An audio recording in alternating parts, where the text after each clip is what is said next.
Hello everyone and welcome to my YouTube channel ASD pharma tube. So आज की video में हम discuss करने वाले हैं एम्स की तरफ से जो सीआरई यानी कि कॉमन रिक्रूटमेंट एग्जामिनेशन आई है फॉर वेरियस पोस्ट, उसका फॉर्म कैसे भरते हैं। तो पहले तो आपको जो मैंने एडवर्टाइजमेंट में डिस्कस किया था वेबसाइट aimsexams.ac.in पे जाना है। उसके बाद आपको ये जो पेज है वो दिख रहा है। अभी हमें भरना है सीआरई का फॉर्म। तो रिक्रूटमेंट्स में हमें जाना है यहाँ पे एक्सप्लोर नाउ में जाके अभी हम लोगों को फॉर्म के फिलअप करना है सीआर का यानी कि कॉमन रिक्रूटमेंट एग्जामिनेशन। तो हम इस पर क्लिक करेंगे और उसके बाद हमारा नोटिस नंबर सर्च करेंगे। हमारा नोटिस नंबर है 355/2025। तो हम यहाँ पे व्यू डिटेल्स पे क्लिक मार्क करेंगे और फिर हम फॉर्म भरेंगे। तो अगर आपने पहले ही एम्स की कोई एग्ज़ाम दी होंगी तो आपको डायरेक्टली लॉगिन टू अप्लाई करना है।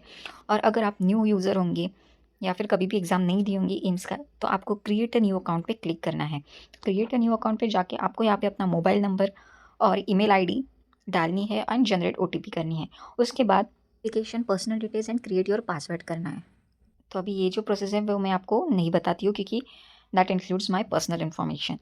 तो मैंने ऑलरेडी लॉगिन किया है, तो मैं आपको डायरेक्टली अभी जो लॉगिन पेज है और फॉर्म कैसे फिलअप करते हैं उस पर लेके जाती हूँ। तो यहाँ पे अभी मैं लॉगिन करूँगी। तो जैसे कि आप देख सकते हो लॉगिन करने के बाद मुझे बेसिक डिटेल्स का जो फर्स्ट पेज है वो शो हुआ। उसके बाद मैंने पोस्ट अप्लाइड फॉर पे क्लिक किया। जैसे कि अभी मैं पोस्ट फार्मासिस्ट के लिए अप्लाई कर रही हूँ, तो मैंने फार्मासिस्ट ग्रेड 2 के लिए सिलेक्ट किया। और फिर अभी जैसे मैंने किया है डिग्री इन फार्मेसी, तो मैं डिप्लोमा इन फार्मेसी पोस्ट के लिए अप्लाई नहीं कर सकती हूँ। जैसे कि मैंने एडवर्टाइजमेंट में डिस्कस किया कि सिर्फ न्यू दिल्ली और राजकोट में ही हायर डिग्री के लिए वैकेंसीज़ है। तो उसके बाद मैंने degree in pharmacy from recognise university पे टिक मार्क किया। एंड देन जो बेसिक डिटेल्स होती है like father's name, mother's name, इसे फिल किया। उसको फिल करने के बाद जेंडर, कास्ट, कैटेगरी और जो कैटेगरी का सर्टिफिकेट होता है वो अप्लाई किया। अगर पीडब्ल्यूडी कैंडिडेट्स होंगी तो पीडब्ल्यूडी के लिए येस करना है आपको और नहीं तो नो करना है। अपलोड आपको देखो 2 MB के जो है उसी साइज़ में अपलोड करना है, उससे ज़्यादा हुए तो वो रिजेक्ट कर देंगे। और क्लियरली आपके डॉक्यूमेंट्स ये करने हैं। Nationality Indian, state of domicile मेरा महाराष्ट्र है तो मैंने महाराष्ट्र डाला। आईडी प्रूफ में आप देखो कोई भी डाल सकते हो, जैसे कि आपको आईडी प्रूफ में दिया है voters ID, PAN card, driving licence, Aadhaar card या फिर आपका पासपोर्ट। तो मैंने आधार कार्ड को सिलेक्ट किया। उसके बाद आपको आधार कार्ड का जो नंबर है वो डालना है। अगर एक्स सर्विसमैन होंगे तो उस पर क्लिक ना करें। तो ये सब कुछ जो है आप पढ़ लेना। तो मेरा तो कुछ भी नहीं, इसलिए मैंने सब जगह पे नो नो नो कर दिया है।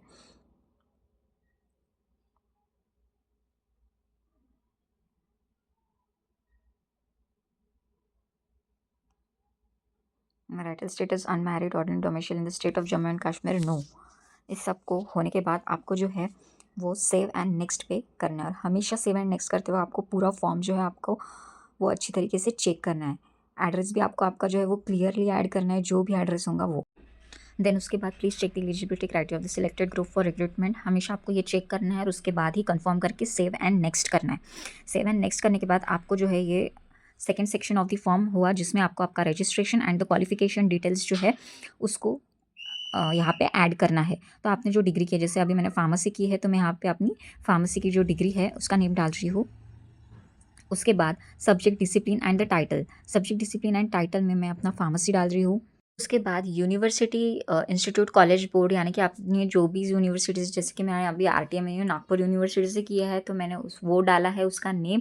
एंड प्लेस जो है यूनिवर्सिटी की वो है नागपुर, तो मैंने वो डाला है। डेट ऑफ पासिंग आपको जिस भी आपको डेट का आपका बैचलर्स हुआ होगा वो डेट डालनी है। और उसके बाद आपको जो ऑब्टेन सर्टिफिकेट है, परसेंटेज है, आपको वो डालना है। अपलोड सर्टिफिकेट में आपको जो आपकी फाइनल ईयर की डिग्री सर्टिफिकेट होगा या फिर लास्ट ईयर की मार्कशीट होंगी, जो न्यू स्टूडेंट्स होंगे जिनका अभी अभी पास आउट हुआ है उन्होंने उसको अपलोड करना है, जिसकी size not more than 2 MB होनी चाहिए। एंड देन आपको उसके बाद आपकी रजिस्ट्रेशन डिटेल्स भी ऐड करनी है, जैसे कि आपने किस स्टेट से आपका रजिस्ट्रेशन किया है, फिर उसका रजिस्ट्रेशन नंबर जो होता है वो आपको ऐड करने हैं। उसका डॉक्यूमेंट्स भी आपको 2 MB तक अपलोड करना है। तो ये हो गई है हमारी क्वालिफिकेशन की डिटेल्स सेव। इसके बाद हम करते हैं सेव एंड नेक्स्ट। सब कुछ करने के बाद एक्सपीरियंस डिटेल पे जाते हैं। तो एक्सपीरियंस डिटेल में पूछा please check the advertisement for required experience if any and fill detail accordingly. अगर आप जनरली देखो, मैंने जो क्वालिफिकेशन डिस्कस की है उसमें एक्सपीरियंस मांगा हुआ ही है, तो इस पर येस करना। और ऑर्गेनाइजेशन है, अगर आपने मेडिकल में काम किया हो या फिर किसी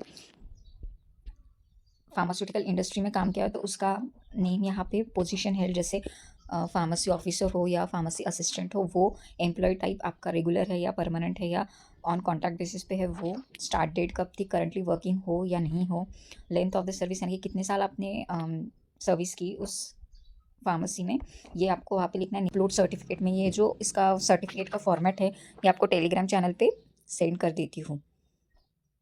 और ये सब कुछ ऐड करने के बाद फिर आपको सेव एंड ऐड एक्सपीरियंस पे क्लिक करना है, जैसे कि हमने पहले प्रीवियस इसमें किया है। मैं आपको एक बार जो सर्टिफिकेट फॉर्मेट है वो बता देती हूँ। आपका एक्सपीरियंस सर्टिफिकेट का फॉर्मेट रहेगा, इसमें आपको your name has worked with the pharmacist in medical name और डेट मेंशन करनी है और कितने साल तक आपने, ये जो अभी हम लोगों ने उसमें फॉर्म में डिस्कस किया सेम वही फॉर्मेट इसमें है। Working period, medical name, address and the medical address, ठीक है। और name and seal of the firm, जहाँ पे भी अभी आप काम कर रहे हो या फिर काम किया होगा फ्यूचर पास्ट में एक्सपीरियंस लेटर में, तो उस मेडिकल का जो स्टैम्प रहता है वो आपको यहाँ पे name and seal of the इसमें पेस्ट करना है। इसमें देखो ये ऐड किए हैं 3 points, dispensing of medicine, management of inventory and handling prescriptions. Upload करने के बाद आपको सेव एंड ऐड एक्सपीरियंस पे क्लिक करना है। ये देखो ये आपका एक्सपीरियंस जितना भी है वो आ जाता है। फिर जो है एग्जामिनेशन स्टेट की जो सेंटर के चॉइसेस है वो आपको दिए जाते हैं, जिसके लिए आपके 4 सेंटर दिए जाते हैं जो आपको फिलअप करने हैं, और जो 4th सेंटर होता है वो एनीवेयर इन द इंडिया। वैसे नो ऑब्जेक्शन सर्टिफिकेट भी है, तो उसी फॉर्म में आपको वो फिलअप प्रिंट आउट करके फिलअप करना है और उसका PDF अटैच करके यहाँ पे अपलोड करना है। एंड देन उसके बाद आपको डेट ऑफ बर्थ प्रूफ के लिए 10th का जो पासिंग सर्टिफिकेट होता है हमारा वो अपलोड करना है।